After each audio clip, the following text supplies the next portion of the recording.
Hi.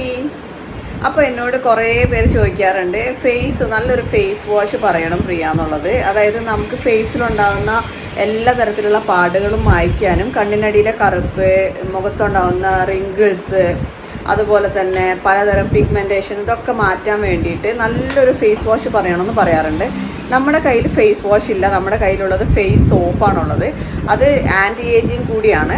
Anti ageing face beauty സോപ്പാണ് നമ്മൾ use ചെയ്യുന്നത് കേട്ടോ. അത് മുഖത്തുണ്ടാകുന്ന പ്രായം കൂടുതൽ കൊണ്ടുണ്ടാകുന്ന ചുളിവുകൾ മാറ്റാൻ, അതുപോലെ തന്നെ റിങ്കിൾസ്, അതായത് കണ്ണിനടിയിലുള്ള റിങ്കിൾസ്, ഫേസിലുണ്ടാകുന്ന റിങ്കിൾസ്, കഴുത്തിലുണ്ടാകുന്ന റിങ്കിൾസൊക്കെ മാറ്റാനും പിഗ്മെൻറ്റേഷൻ കുറയ്ക്കാനും കരിമംഗല്യം, വസൂരിക്കലികൾ, മുഖക്കുരു പാടുകളൊക്കെ മാറ്റാനും വേണ്ടിയിട്ടുള്ളതാണ്. അതിലൊരു സോപ്പാണിത്. മഞ്ചിഷ്ട ലോദ്ര രക്തചന്ദനം സോപ്പാണ്. ഇതുപോലെ നമുക്കൊരു സോപ്പ് കൂടി ഉണ്ട്. അത് നമ്മുടെ കസ്തൂരി ലോദ്ര ചന്ദനം സോപ്പാണ്. ഓക്കെ, അങ്ങനെ 2 ആൻറ്റി ഏജിങ് സോപ്പാണ് നമ്മുടെ കയ്യിലുള്ളത്. അപ്പോൾ ഇത് മഞ്ചിഷ്ടയാണ് കേട്ടോ. Booking number സ്ക്രീനിലുണ്ട്.